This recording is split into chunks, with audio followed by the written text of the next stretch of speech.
Por fin podemos ofrecerles a ustedes el anunciado programa Alternativa 3. Yo en lo personal llevaba años con la intención de conseguir que ustedes pudieran verlo, porque es un programa muy interesante. Cuando llegó estuvimos dudando si ofrecérselo a ustedes en su versión original o doblarlo al castellano. Finalmente nos decidimos por esta segunda opción, al objeto de que no se perdieran ustedes ni un punto ni una coma de ese programa. Yo pienso que eso es importante, ustedes lo juzgarán después, y que todo lo que en ese programa se dice merece la pena ser escuchado con atención. El programa se emitió por el canal independiente de la televisión inglesa el 20 de junio de 1977. Y al día siguiente todos los periódicos se hicieron cargo, recogieron la noticia de ese programa, de lo que ahí se decía, y escribieron editoriales de todo tipo. Las centralitas telefónicas de la emisora de televisión se encontraron bloqueadas durante varios días de gente que llamaba, unos alarmados, otros indignados y otros preguntando si aquello era una siniestra broma o era real. En consecuencia de todo eso, la televisión independiente inglesa, ese canal, se vio obligado a los pocos días a dar una información a los periódicos diciendo que lo que se exponía en Alternativa 3 no era cierto, que eran puras elucubraciones, que se debía más a la desatada imaginación de los productores, guionistas y realizadores de ese programa que a la realidad. Bueno, después, al cabo de unos meses, los autores de ese programa escribieron un libro diciendo que todo lo que habían dicho en Alternativa 3 era auténtico, e incluso añadiendo una serie de datos más que no habían dado en su momento por razones de tiempo en ese espacio de televisión. Alternativa 3 era un episodio más, un capítulo de una serie de mucho prestigio en Inglaterra que se llamaba Informe Científico. No encajaba que dentro de un programa, dentro de una serie que era muy rigurosa, muy científica, hubiera un programa que, como pretendía la dirección de esa televisión, no fuera un programa honesto, objetivo, sino que fuera un programa lleno de fantasías y elucubraciones.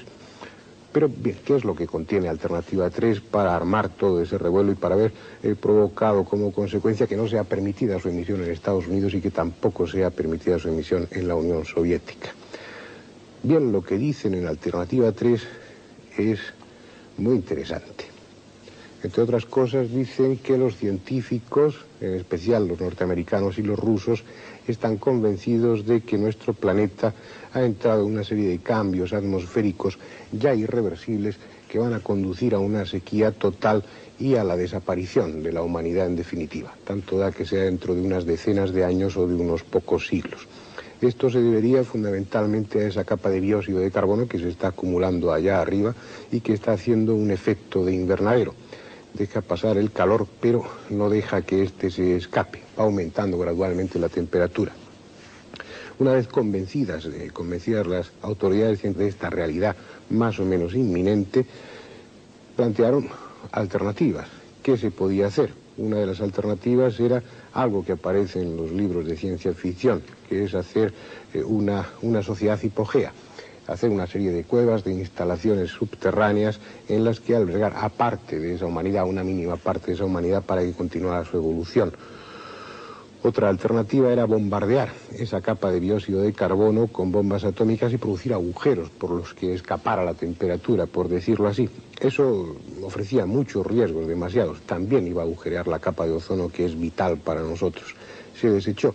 Y había otra alternativa, la Alternativa 3 precisamente, que es tratar de llevar a esa humanidad, aparte de esta humanidad, lejos del planeta, a otro planeta, ni más ni menos. Lo que viene a decir Alternativa 3, aportando sus pruebas, aportando entrevistas y el testimonio de personas con un gran peso específico científico, es que rusos y americanos están llevando un programa espacial paralelo al que cada uno de ellos exhibe a los medios de difusión, un plan secreto que tienen una base en la Luna desde la que están lanzando cohetes, expediciones a Marte, que Marte sí es habitable y que hay unas cuantas bases allí con más de una persona que pertenece a distintas ramas de la ciencia o incluso del arte. Esto es tremendamente, yo diría que increíble, pero si uno analiza despacio las circunstancias en las que nos vemos envueltos y si uno empieza a mostrarse suspicaz, como hicieron los que realizaron el programa Alternativa 3, empiezan a encontrar cada vez más elementos de juicio que les permiten avanzar en esa hipótesis hasta llegar finalmente al convencimiento de que todo eso es verdad. Algunos de los testigos ya no están, como el astronauta Brodin, que murió en el año 1978, se suicidó, y es una de esas extrañas que también rodean a todo ese tema de Alternativa 3. Por ejemplo, Valentine, que era un astrónomo, murió en unas circunstancias muy misteriosas, ni más ni menos que fue objeto de una cremación espontánea. Tuvo un accidente de coche y su cuerpo se quemó, literalmente se achicharró, apenas quedaron cenizas, mientras que sus ropas estaban ligeramente chamuscadas. Esa combustión espontánea sucede de vez en cuando, es como algo parecido a lo que sucede en un horno de microondas. Ustedes meten un pollo envuelto en algo, el pollo se cuece y sin embargo la envoltura permanece casi fría. Algo parecido es lo que le sucedió a Valentine, algo desde luego muy extraño. Y este Valentine fue el que proporcionó de una manera indirecta a los que realizaban el programa Alternativa 3 una cinta de vídeo sustraída a la NASA en la que se demuestra que rusos y americanos estuvieron en Marte nada más y nada menos que en 1960, exactamente el 22 de mayo de 1962, comprobando que la atmósfera de Marte es respirable. Esta, entre otras muchas cosas, es una de las piezas fundamentales con los que hicieron el programa Alternativa 3 vienen a demostrar que lo que ahí presentan es auténtico, es real.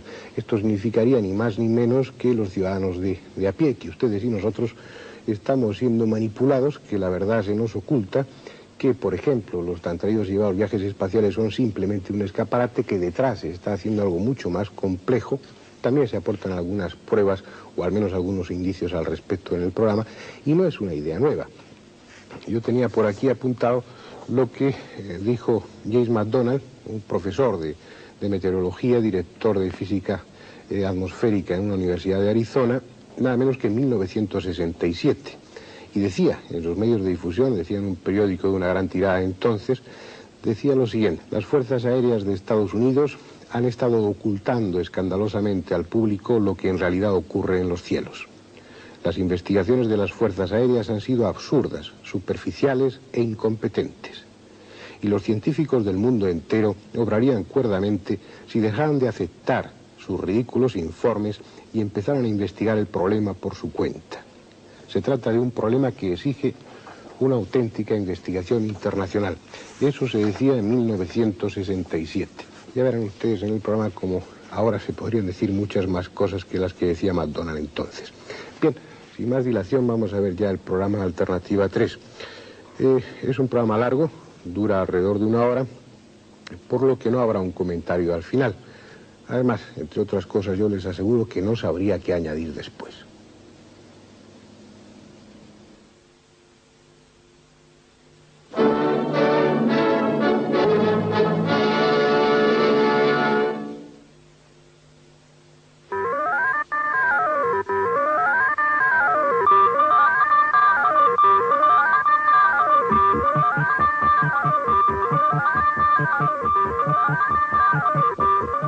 Informe científico. Alternativa 3.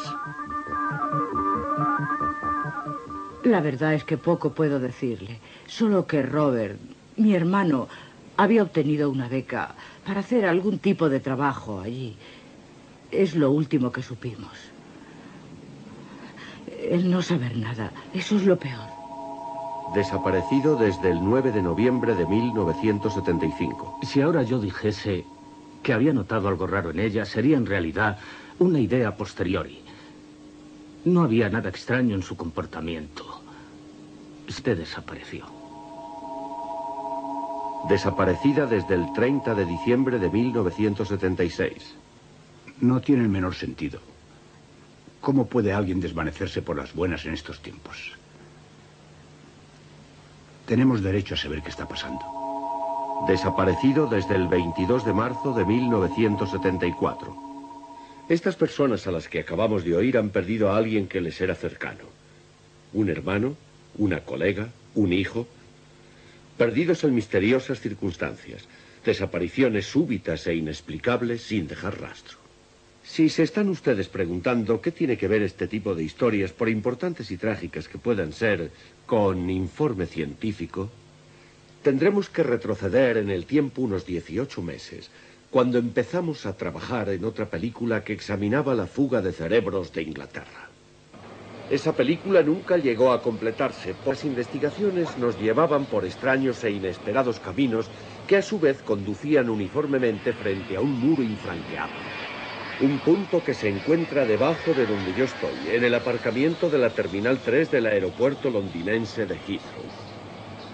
Iniciamos este informe especial con parte de esa película a cargo de nuestro reportero Colin Benson. La doctora Anne Clark, que trabaja en este edificio, pertenece a la joven generación de investigadores científicos ingleses. Su especialidad es la energía solar, y al igual que muchos otros en su situación, está considerando el unirse a la fuga de cerebros y abandonar el país. Bueno, se trata de una cuestión de medios. A la vista está. ¿Quién puede trabajar aquí? Es un desastre. Mire este edificio. Si yo y la gente como yo tenemos que hacer el trabajo para el que nos hemos preparado y que somos capaces de hacer, tienen que cambiar las condiciones.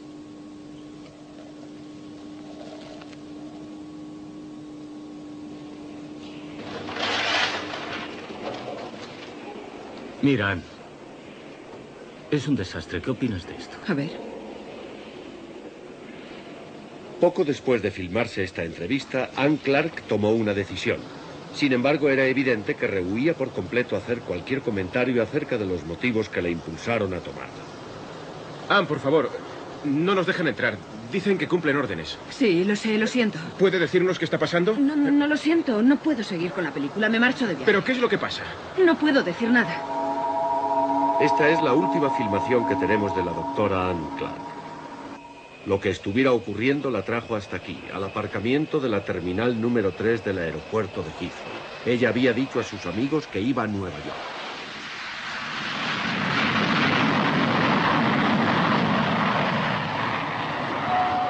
British Airways to Flight 501. Passengers should go through... Pero no existe registro de embarque que indique que saliera de este aeropuerto ni ese día ni ningún otro. La única prueba de que ella estuvo aquí es su coche abandonado. Aparte de eso, nada.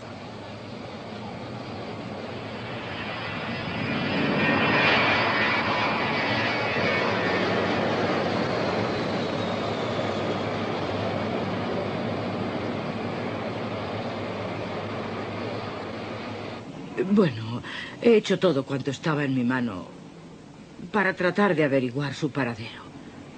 Pero ha sido inútil. Solo me dicen: lo sentimos, pero no sabemos nada de su hermano. Robert Patterson es, o más bien era, catedrático de matemáticas en la Universidad de St. Andrew. Estas fotos las tomó su hermana cuando él y su esposa Eileen, con sus 2 hijos, se marcharon de esta casa el 9 de noviembre de 1975 por la mañana y se dirigieron en coche al aeropuerto londinense de Heathrow. Lo que ocurriera después no lo sabemos. Al abandonar las Reales Fuerzas Aéreas, donde estuvo trabajando en importantes proyectos, Brian Pendlebury dijo a sus padres que se iba a Australia, a Sydney, a trabajar para una firma de electrónica. Les envió fotografías de su vida allí y durante algún tiempo permanecieron en contacto por carta. Un amigo suyo iba a ir a Sydney y le dijimos que por qué no visitaba a Brian y le daba una sorpresa. Bien, él fue a la dirección que le habíamos dado y allí nunca habían oído hablar de Brian. A pesar de las cartas y fotografías, que era algo que quedaba sin explicar, no hay otra prueba acerca de Brian Pendlebury, aparte el hecho de que su nombre apareciera registrado en el aeropuerto londinense de Heathrow como pasajero de un viaje con destino a Sydney. Eso, hasta donde hemos podido averiguar, es el último dato de que alguien le haya visto. Anne Clark, Robert Patterson y Brian Pendlebury. Solo 3 de los 400 nombres recopilados para nuestro proyectado informe científico acerca de la fuga de cerebros de Inglaterra. Desde esta oficina, nuestros colaboradores empezaron a investigarlos a todos ellos. ¿Qué tenían en común? ¿Cómo eran los que abandonaron este país? ¿Cuáles eran sus razones y qué pensaban después acerca de ello? De esos 400 nombres investigados, resultó evidente que 24 habían desaparecido sin dejar rastro. Algunos solos, otros con sus familias. ¿A dónde fueron y desde luego cómo? ¿Cuál era, si es que existía, el factor común?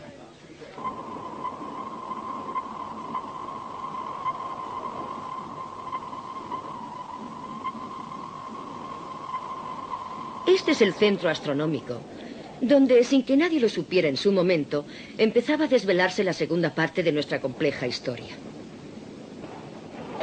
Sir William Ballantyne, un distinguido astrónomo, partía para realizar un viaje que nunca completó.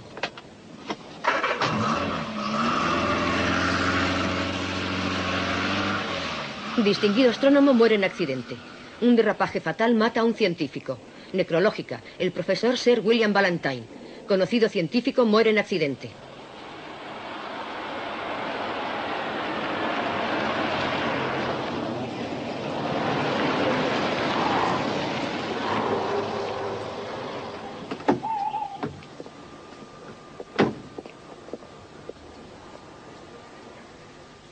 Algo serio preocupaba a Ballantyne. Eso lo sabemos por una llamada que hizo desde esta cabina aislada, no lejos de la carretera principal de Londres. Telefoneó a un viejo amigo, un editor jefe de una agencia de noticias llamado Robert Hendry. ¿Qué impresión le produjo a usted? Parecía agitado, cosa rara en él, porque normalmente solía ser un hombre bastante tranquilo. Me dijo que venía en coche a Londres y que si podíamos vernos. Le dije que sí. Me preguntó si había recibido un paquete que me había enviado la víspera. Le contesté que lo tenía. Contenía esta cinta de vídeo que me pidió que guardase bajo llave hasta su llegada. Bueno, le esperé y naturalmente a la mañana siguiente me enteré del accidente. Estas fotos las tomó de agencia. A pesar del considerable espacio que la prensa dedicó a la noticia, solo se proporcionó una misma fotografía a la prensa y la televisión nacionales. Nuestros propios expertos independientes examinaron estas fotografías y el lugar del accidente en que me encuentro ahora mismo. No sacaron ninguna conclusión en firme, pero dijeron que la causa del accidente permanecía, al menos para ellos, en el más absoluto misterio. Pero ¿y la cinta de vídeo que Ballantyne tenía tanto interés en que llegase a salvo a manos de su amigo el señor Henry?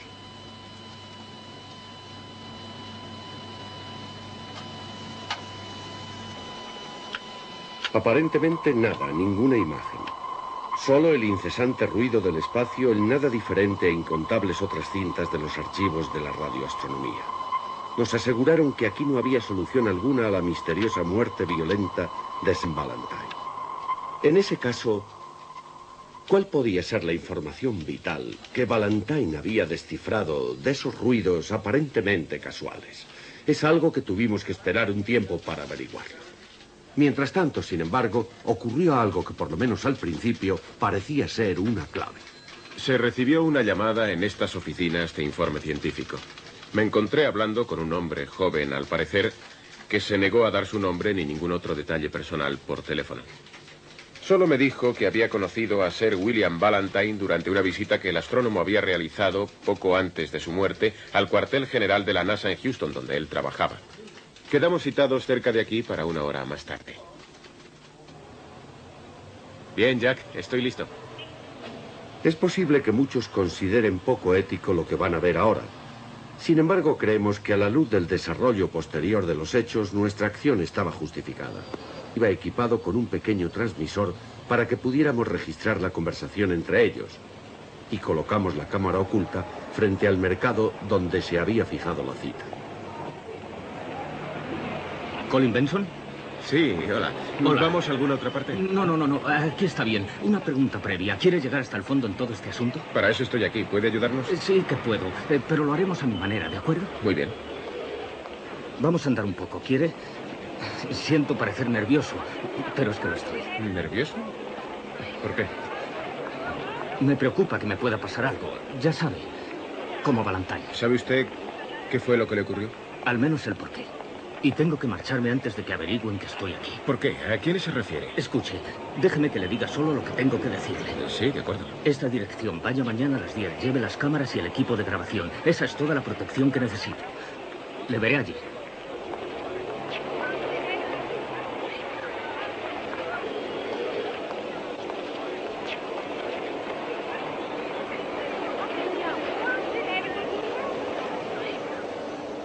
Colin Benson llegó a la dirección que le habían dado poco después de las 10 del día siguiente, con un equipo de filmación. Aparca ahí.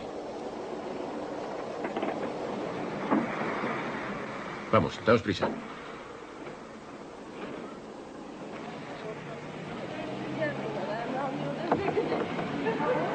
Al rato abrieron la puerta. Les mostramos la parte siguiente de la película completa, sin montaje, tal y como la rodamos aquel día.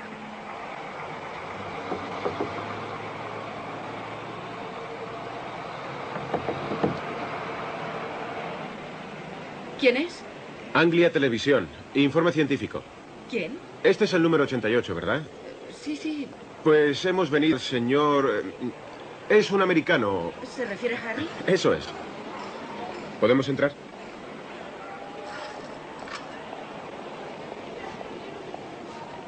Está arriba. Gracias.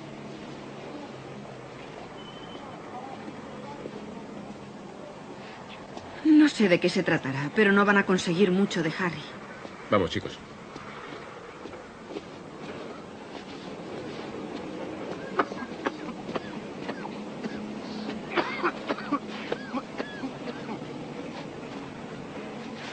¿Qué hay? ¿Quiénes son? Vienen a verte. Ayer. ¿Se acuerda? No. Déjeme en paz. ¿Qué le ocurre? Llévatelos de aquí. Váyanse, por favor. Solo queremos hacerle una entrevista. Será mejor que se vayan. ¿Está drogado o algo así? ¿Pero qué drogado? ¿Qué dice? Contésteme una pregunta. ¡Harry! ¡Harry, por favor! Tranquilícese. ¡Harry! ¿Qué le pasa? ¡Por favor, Harry! ¡Tranquilízate! Fue la última vez que vimos a Harry, el misterioso americano, a pesar de que volvimos con la policía una media hora más tarde. Estuvimos vigilando esta casa durante varios días sin obtener resultado alguno. En otros sitios, sin embargo, piezas y más piezas de este extraño asunto empezaron a encajar. La gran sequía mundial de aquel verano no había tenido igual en la historia conocida. Los pastizales europeos de ordinario tan verdes se vieron convertidos en áridos campos de tierra. El ganado, incapaz de extraer humedad de la hierba, hubo de ser provisto de agua y alimentado con el pienso guardado para el próximo invierno. En Inglaterra ocurrió otro tanto: campos secos y míseras cosechas. En Francia, los incendios forestales incontrolados devastaron enormes zonas. No se veía el fin de la sequía. Enormes reservas de agua se desecaron y se tuvieron que llevar suministros a las zonas secas, algunas de las cuales apenas tenían agua para 20 días. El río Támesis alcanzó el nivel más bajo jamás visto. No cundió el pánico, solo un creciente sentimiento de intranquilidad de que lo que estábamos viviendo no era natural y que el clima de la Tierra estaba derivando hacia un drástico cambio. Melbourne, Australia, donde el río Amarillo quedó reducido a un arroyo polucionado en el que los peces y la vida acuática desaparecieron casi por completo. Las restricciones de agua aumentaron y se hicieron esfuerzos desesperados para salvar los raros y valiosos árboles del famoso jardín botánico de Melbourne. El norte de la India se vio atenazado por la peor ola de calor registrada en 50 años. En Bihar, la temperatura alcanzó los 48 centígrados. Miles de personas murieron y los daños en las cosechas y el ganado fueron inimaginables. El desierto africano amplió su extensión a expensas de la tierra fértil, destruyéndolo todo en su avance.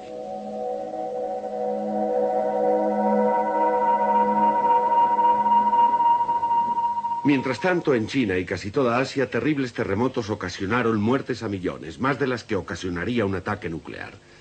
Al otro lado del Pacífico, el Caribe parecía a punto de estallar.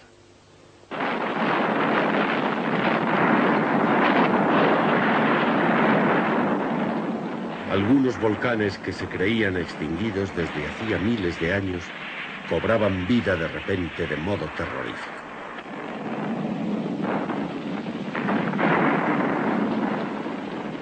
Ciudad de la muerte, 2000 cadáveres en las calles de Waterloo. Masas de rocas desprendidas destruyeron siglos y siglos de historia en la Europa central. En Italia y Yugoslavia muchos pueblos antiguos fueron reducidos a escombros. Equipos de rescate internacionales evacuaron a miles de personas de las zonas amenazadas, pero muchas otras estaban demasiado abrumadas por la experiencia para decidirse siquiera a marchar. Los científicos empezaron a sospechar que el equilibrio ecológico de la Tierra se enfrentaba a un peligro mayor de lo que hasta entonces se había creído.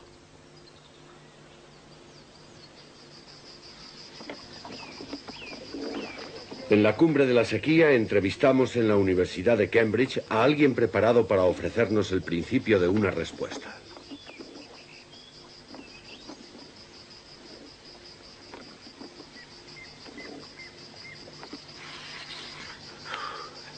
¿Lo ve? Es algo que no en este país. Este calor. Las teorías de Gerstein, cuando las lanzó hace más de 20 años, habían sido universalmente rechazadas. Le tacharon de alarmista y de pesimista. Por el contrario, los acontecimientos demostraron que calificarle de optimista hubiera sido lo indicado. A finales de los años 60, la Tierra estaba ya tan atrapada dentro de una envoltura debida a su propia polución que el calor del sol y el de los procesos industriales experimentaban crecientes dificultades para disiparse. 10 años antes de la predicción de Gerstein, el notable efecto de invernadero, un espesamiento de la atmósfera exterior debido al aumento de los niveles de dióxido de carbono, se había convertido en realidad. A medida que la atmósfera se hacía más densa, se experimentaban variaciones extremas de temperatura, desde calores tórridos hasta fríos sin precedentes. Norteamérica padeció el peor invierno de que se tenía noticia.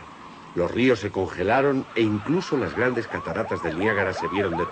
En muchas zonas el presidente Carter ordenó el estado de emergencia. Pero el más terrorífico descubrimiento que hicieron los científicos fue que el nivel de nieve no derretida del año pasado era el primer paso hacia una próxima e inevitable era glacial. Desde la conferencia de Huntsville en Alabama en 1957, mis ideas fueron por fin tenidas en cuenta por un pequeño grupo de físicos y de consejeros gubernamentales. Pero entonces, claro, ya era demasiado tarde. Profesor Gerstein, ¿puede decirnos qué pasó después de Huntsville? Lo habitual. Los políticos vinieron corriendo a nosotros como si pudiéramos parar las fuerzas de la naturaleza. Pero no podemos, les dije yo. ¿Por qué no hicieron algo antes, cuando todavía era tiempo? Dicho así, parece que no hay solución. Condenado calor. ¿Consiguió algo la conferencia? Hubo algunas discusiones secretas. ¿Puede contarme algo de eso? No, nada en absoluto. Pero yo tenía entendido que... Mire, lo que estoy dispuesto a decir es que de las 3 alternativas que se discutieron, 2 son una locura y mejor es olvidarlas. En cuanto a la tercera, quizá no sea tan descabellada, pero no sé si alguna vez se hizo algo al respecto. ¿Puedo saber en qué consistía? En el momento en que se filmó esta entrevista, Carl Gerstein se negó a decir nada más acerca de la alternativa 3. A lo largo de este programa les mostraremos cómo descubrimos esta información por nuestro propio esfuerzo. También veremos una importante entrevista con el antiguo astronauta Bob Grodin. Esta es una foto suya antes de posarse sobre la... Bob fue uno de los que formaron parte del proyecto Apolo, a los que les fue difícil readaptarse a la vida de la Tierra. Pero ninguno tuvo tanta dificultad como él. Aquí le tenemos tal y como es en la actualidad. Solo han pasado 5 años. Se dice que en ello intervinieron múltiples factores psicológicos, los cuales a primera vista podrían justificar los cambios de personalidad, la inestabilidad y la ruptura de las antiguas relaciones. Pero ¿cuáles fueron en realidad esos factores psicológicos?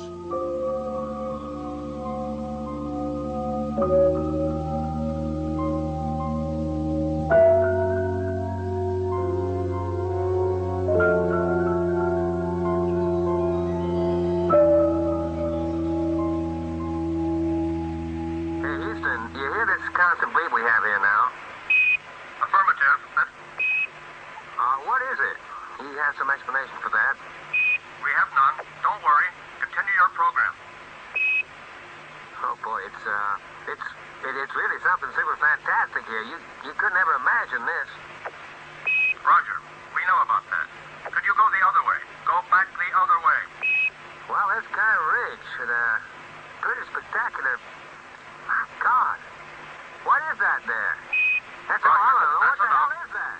Go tango. Tango. There's kind of light there now. Roger. We got it. We've marked it. Lose communication. Bravo Tango. Bravo Tango. Select Jezebel. Jezebel. Yeah. But this is unbelievable. Recorder off. Bravo Tango. Bravo Tango.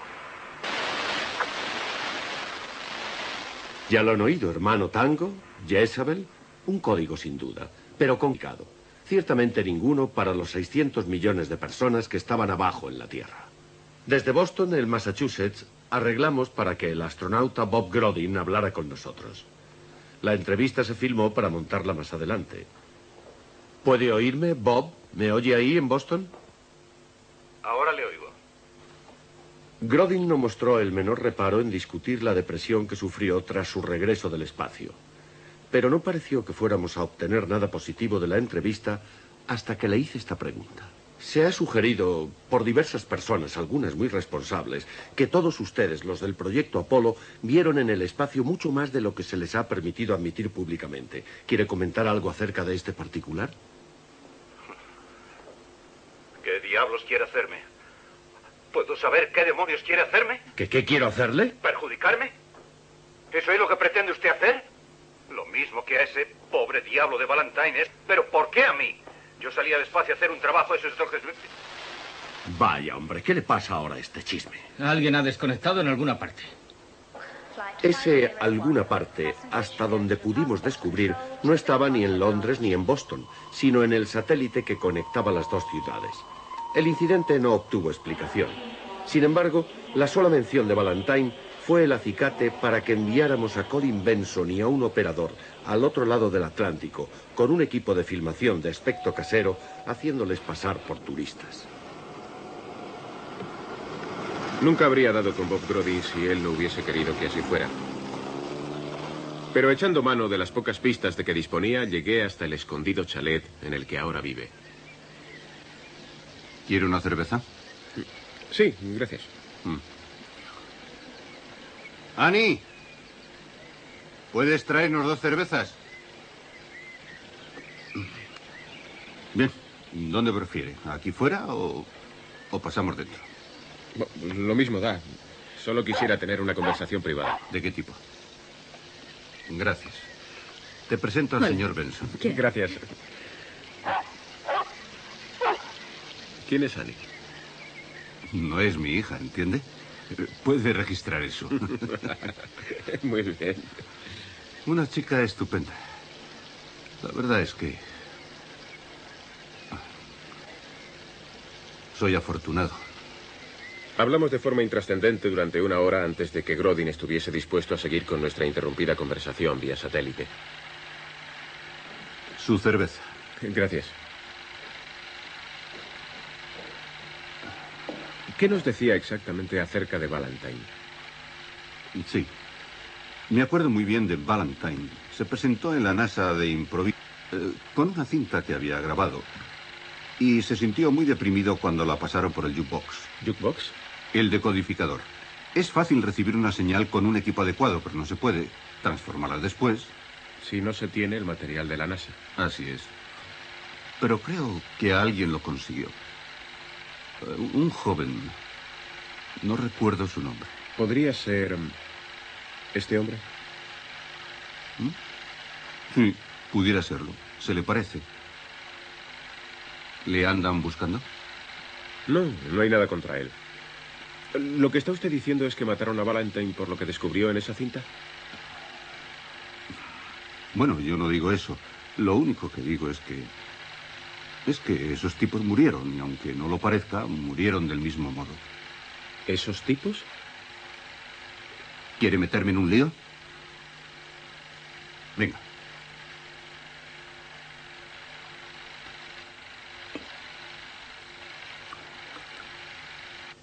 Una hora más tarde le preguntaba: bueno, Bob, ¿qué ocurrió en el espacio? Cuénteme. El resultado fue una gran decepción. Y no fuimos allí para eso. ¿Qué quiere decir?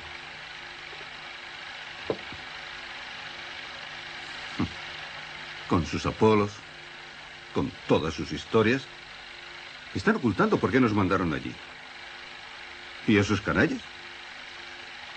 Ni siquiera nos lo contaron, nada. ¿Pero qué era lo que pasaba? ¿Cómo voy a saberlo? Uno cumple lo ordenado, comunicarse con la base. Eso es lo que hice en el espacio. Uno se sube ahí y lo olvida todo, ¿comprende? Olvidarlo. Voy a tomar otra cosa. ¿Le sirvo a usted? No, gracias. 3 horas después, yo seguía insistiendo. Tiene que contármelo, Bob. ¿Qué está pasando? ¿Qué fue lo que vio? Alunizamos en un lugar equivocado. Y estaba repleto. Y creíamos ser los únicos dando un paseo lunar. ¿Se está refiriendo a seres terrestres? ¿Cree usted que en Florida necesitan toda esa basura para mandar a 2 tipos ahí arriba a que se monten en una bicicleta? Eso no tiene sentido. ¿Sabe por qué nos mandaron allí? Para poder demostrar que somos los primeros en el espacio. No somos nada, créame. Absolutamente nada. ¿Sabe para qué fuimos? Para que ustedes sigan tan...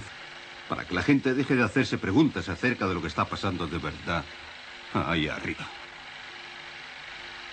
Bueno, se acabó. Fin de la historia. Este es el final. A su salud. A su salud. Annie. Recelos, temores, preguntas sin respuesta, tal vez asesinatos. ¿A qué nos enfrentábamos? De vuelta a Londres hicimos cuanto pudimos para investigar las declaraciones del astronauta Bob Grodin. Catherine White informa. El Instituto de Estudios Políticos Internacionales es un organismo no gubernamental con sede en Londres, en St. James. Fue creado pensando en el Pentágono y en el Kremlin, en sus indudables divergencias. He venido aquí para hablar con el profesor Gordon Broadbent, que ha escrito acerca de diversos asuntos entre los Estados Unidos y la Unión Soviética. Una respuesta concisa sería que no existen otras relaciones entre los Estados Unidos y la URSS, aparte de las que ya se han hecho públicas oportunamente. Tuvimos el celebrado encuentro espacial hace algún tiempo, que se presentó como un ejercicio aislado, y hasta donde yo sé, eso es lo que fue, más o menos. Tal vez esto nos aleje de los resultados reales.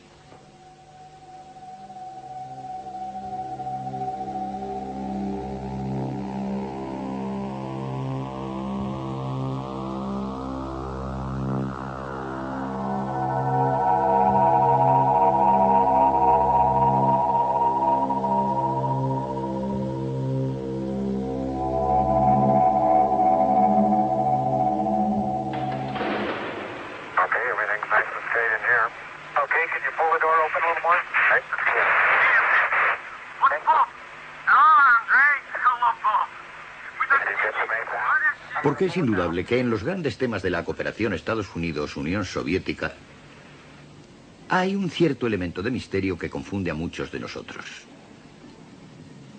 Por decirlo de un modo sencillo, no llegamos a entender cómo es posible que la paz se haya mantenido en los últimos 25 años. Incluso los expertos están confundidos. Pero también, y por una vez, estamos de acuerdo. Está probada la creencia popular en la existencia de un equilibrio en el poder nuclear, y eso es una utopía. Y cuanto más lo piensa uno, menos sentido tiene. Hay demasiados desequilibrios, especialmente contemplado desde la perspectiva de la historia. Entonces, ¿cuál es su explicación? Lo que nosotros creemos, sinceramente, es que a los niveles más altos de la diplomacia, entre el este y el oeste, hay un factor operativo del que no sabemos nada. Y muy bien pudiera que este factor desconocido fuera una operación en el espacio de gran magnitud pero secreta. En cuanto a la razón que pueda haber tras ello, bueno, no tenemos por qué especular. T-minus, his guidance is internal. 12, 11, 10, 9, 3, 2, 1, 0. All engine running. Liftoff. We have a liftoff. 32 minutes past the hour. Tower cleared. We got a roll program.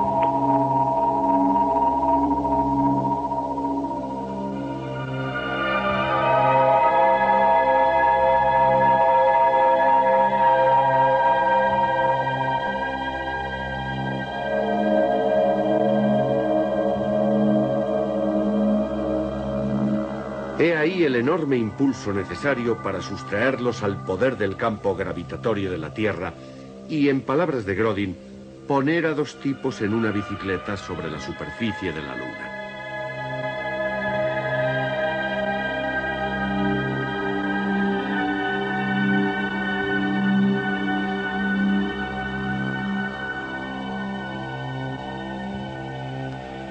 I'm going to step off the limb now. That's one small step for man,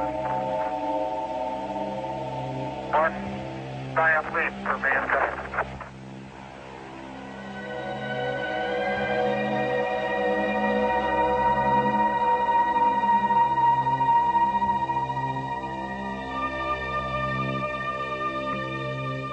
Pero supongamos que esa inmensa energía no tuviera que usarse y casi agotarse en solo llegar al espacio, sino que pudiera iniciarse desde el exterior. ¿Qué clase de viaje nos permitiría eso? Obviamente podríamos llegar más lejos con menos energía o mandar una nave mayor. De hecho, la única manera posible de considerar el viaje espacial a esta escala es mediante esta clase de lanzamientos previos. Por ejemplo, desde una plataforma en órbita alrededor de la Tierra. ¿O desde la Luna? Sí, claro. Si pudiésemos llevar allí el material y construir la nave, sería factible. ¿Podríamos transportar allí los materiales? Haría falta un medio de transporte inmenso. Sí. Ahora tenemos máquinas. En teoría podríamos hacerlo. Especialmente si dispusiésemos de algún tipo de cooperación internacional. Cooperación internacional en el exterior. Un carguero espacial. Pero ¿para transportar qué y a dónde? Todos hemos visto el encuentro de los laboratorios espaciales americano y ruso, y a los hombres que allí vivieron y trabajaron durante varios meses. Pero ¿qué estaban haciendo todos ellos allí en el espacio? Tenemos la tendencia a confundir la carrera de armamentos y la carrera espacial como si fuesen prácticamente la misma cosa. Las visitas de un bando al otro, como esta de unos técnicos soviéticos que son recibidos por sus colegas americanos, se han tomado como meras cortesías diplomáticas. Tenemos una buena relación de trabajo con la Unión Soviética y estoy seguro de que esta proseguirá. Pero los rusos fueron los primeros, con su Sputnik en 1957. Y más tarde, en el mismo año, lanzaron la primera criatura viviente, la perrita Laika. Luego, 3 años después, dieron el paso gigantesco enviando al primer hombre al espacio, Yuri Gagarin. Tarde, la primera mujer, Valentina. La urgencia porque el primer hombre sobre la Luna fuese un americano la provocó el presidente Kennedy. Fuimos los primeros en inventos modernos y los primeros en la energía nuclear. Y esta generación no piensa quedarse a la zaga en la era espacial que se avecina. No pretendemos solamente ser parte de ella, sino que aspiramos a estar a la cabeza. A finales de los años 60 pareció que los rusos simplemente lo habían dejado, que habían abandonado sus intentos. Y hoy aquí Cabo Cañaveral está prácticamente abandonado, convertido en un desierto de acero y hormigón. El más ambicioso proyecto de la historia de la humanidad parece haber caído en el olvido. ¿Hemos de creer entonces que con esto se acaba todo? De los 2000 lanzamientos que se hicieron desde la Tierra al espacio, el 60% los llevaron a cabo los rusos. Aquí tenemos la superficie lunar en su cara visible para nosotros. Las banderas indican alunizajes de naves americanas y soviéticas. Entre las naves espaciales rusas estaba el Vostok, que supuestamente no se pretendía que llegara a la Luna. Pero en 1972 se grabaron estas imágenes y esta conversación de Grodin con el control central. It's something flashing. That's all so far. Just a light going on about the edge of the crater. Can you give the coordinates? Well, there's something there. Maybe a little further down. It couldn't be a bus stop, could it? Well, I can't be sure. It's possible. Los vuelos del Vostok ruso tuvieron lugar a principios de los años 60. Eran, según dijeron, naves destinadas a vuelos no diseñadas para llegar a la Luna. Así pues, ¿qué conclusión debemos sacar de esta indicación del control de la misión de Houston, confirmada por el piloto del módulo lunar en 1972, de que una nave espacial rusa anticuada estaba girando alrededor de la Luna con sus luces lanzando destellos?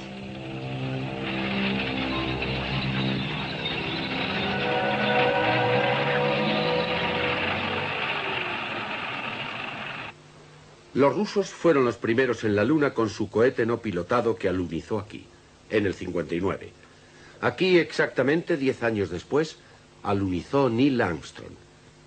Pero nuestras investigaciones estudian otro tipo de alunizajes sobre la otra cara de la Luna, la cara oscura, la cara oculta para nosotros. ¿Cómo podemos aceptar que esta notable agrupación de alunizajes americanos y soviéticos era una mera coincidencia? Cuando volvimos a Cambridge y le presentamos al Dr. Gerstein la información que habíamos obtenido hasta entonces, accedió por fin a dejarse entrevistar acerca de la alternativa 3. En la conferencia de Huntsville acordamos que no se podía hacer nada por frenar el avance demográfico ni evitar el agotamiento de las reservas alimenticias de la Tierra. Alternativa 3 era una opción mucho más limitada. Era un intento de asegurar que al menos algunos seres humanos pudieran sobrevivir a la hecatombe final. Éramos teóricos, no técnicos, pero estábamos hablando de un tipo de viaje espacial que hasta entonces era patrimonio de la ciencia ficción. ¿Se refiere a ir a colonizar algún otro planeta? Me refiero a salir huyendo de este mientras estemos a tiempo. Luego el Dr. Gerstein siguió hablando del tipo de selección humana que le saber que se salvaba, un equilibrio de las ciencias y las artes, en realidad un amplio espectro dentro de lo posible de la cultura humana. Dijo que la lista nunca sería exhaustiva, pero que así todo sería mejor que nada. Estas son las fichas que vieron antes. Recopilan a gentes desaparecidas sin dejar rastro ni explicación durante el último año y medio. En otros países tienen listas parecidas. En todas ellas hay seres pertenecientes al tipo de selección que Gerstein describió. Todos con buena salud y de menos de 55 años. ¿Pero a dónde han ido?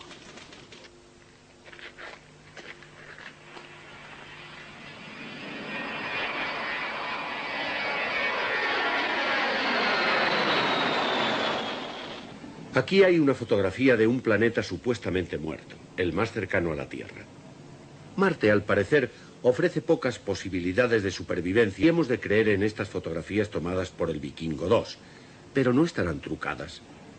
Charles Welburn, en persona, parece sorprendido de que los americanos, después de haber gastado tanto dinero para poner ese artefacto sobre la superficie de Marte, lo hayan equipado solo con una cámara únicamente apta para enfocar hasta un máximo de 100 metros. ¿Cuál es la respuesta? Bueno, no podemos olvidar que todas estas fotos han llegado a través de la NASA, que nos las ha facilitado a nosotros. Si dicen que es Marte, tenemos que creerles. Ocurre lo mismo con el sonido. No oímos todo lo que se decía entre el control de la misión y la nave espacial. Había un segundo canal. Lo llaman el canal biológico. Oficialmente es solo para informar de las constantes vitales. Pero en realidad es el canal que utilizan cuando tienen algo que decir y no quieren que lo escuche el mundo entero. Por supuesto, eso podría ser un decorado de cine. Vamos. Por el amor de Dios. El Mariner 4 se acercó lo suficientemente a Marte para enviar las mejores fotos de su superficie que hemos visto hasta ahora. Pero, ¿era toda ella así? Marte ha sido siempre una fuente de fascinación para la humanidad y un misterio.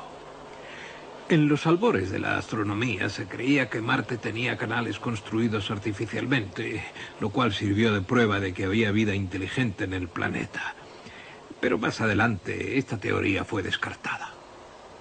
Y así en su lugar tuvimos la imagen de un planeta árido, inhóspito, en el que era imposible la supervivencia de cualquier tipo de vida.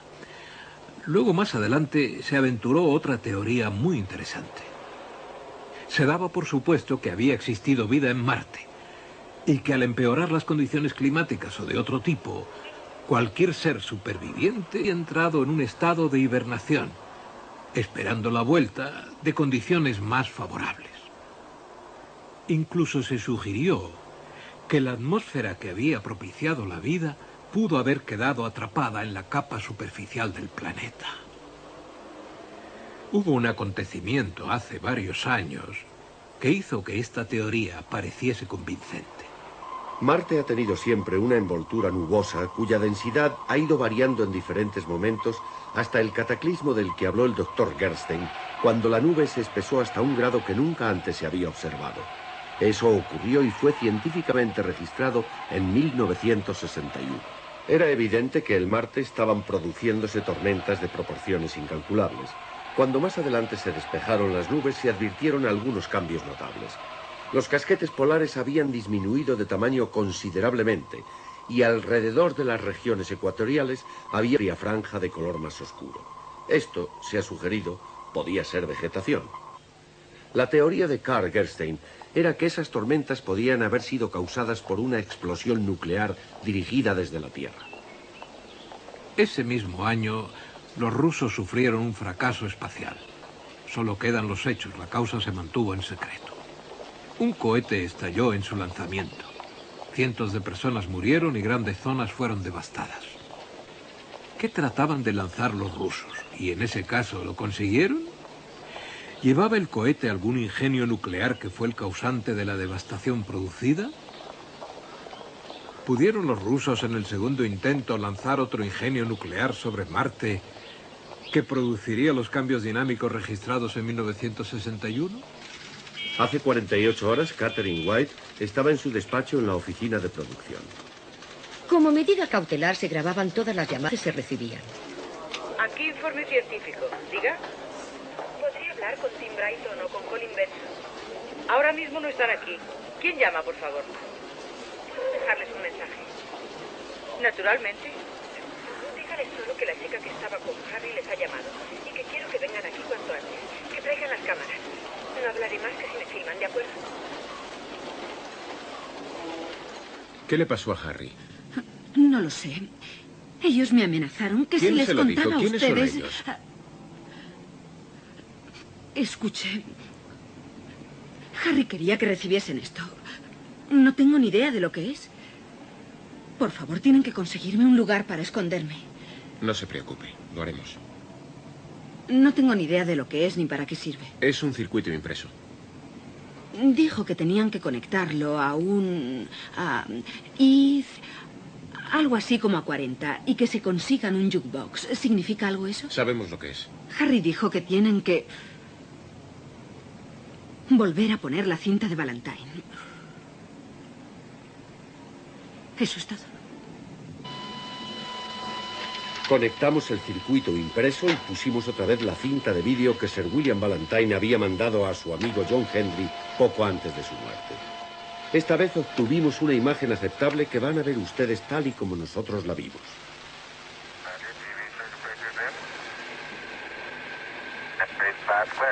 Comrades, can you hear me in tune now?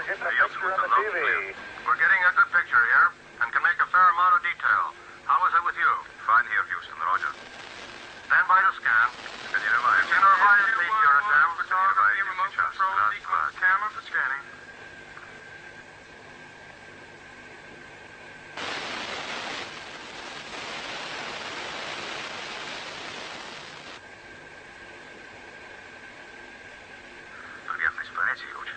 Okay, end mode 1 scanning. Stand by, move on. Standing by. Roger, standing by. Hey, isn't that an old riverbed?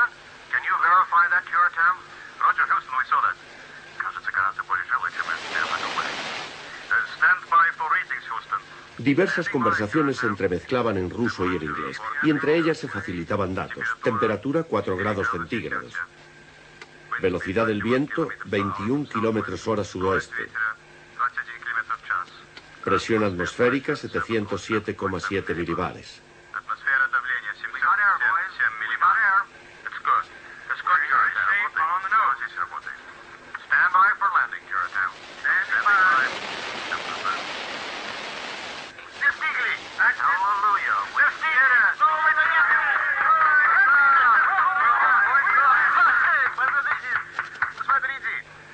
De repente una voz se elevó sobre las otras. Dios mío, ¿qué es eso? Algo se está moviendo.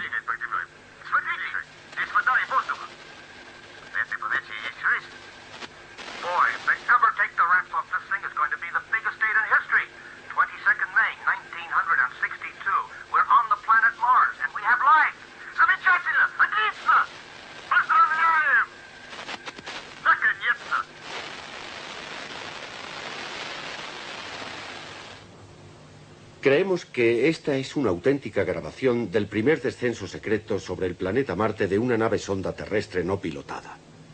También creemos que la fecha que se da, 22 de mayo de 1962, es correcta. Sin duda alguna, el muro de seguridad, el cual se había pretendido ocultar esta información, solo se podía mantener mediante la cooperación activa de gobiernos a muy alto nivel. Y de ello se seguiría que las, al parecer, favorables condiciones de vida en Marte, susceptibles de adaptarse al hábitat humano, se mantuvieran en secreto. De lo que no hay duda es de que el esfuerzo empleado en ocultar al mundo estos descubrimientos hace suponer que alguna operación de suma importancia se ha llevado a cabo encubierta por los mecanismos de seguridad. Cabría suponer que esa operación es la que el doctor Gerstein llama Alternativa 3. En cuyo caso es posible que se haya establecido en Marte alguna colonia humana, o que todavía se estén haciendo los preparativos para su transporte desde la Luna hasta Marte. ¿Quién sabe? Pero hacemos hoy este programa incitando a aquellos que sí saben a que nos digan la verdad. Lamentamos que las perspectivas que acaban de ver sean tan poco halagüeñas respecto al futuro de la vida en la Tierra. Pero nuestra tarea consiste en presentar los hechos en su cruda realidad y esperar la respuesta. Buenas tardes.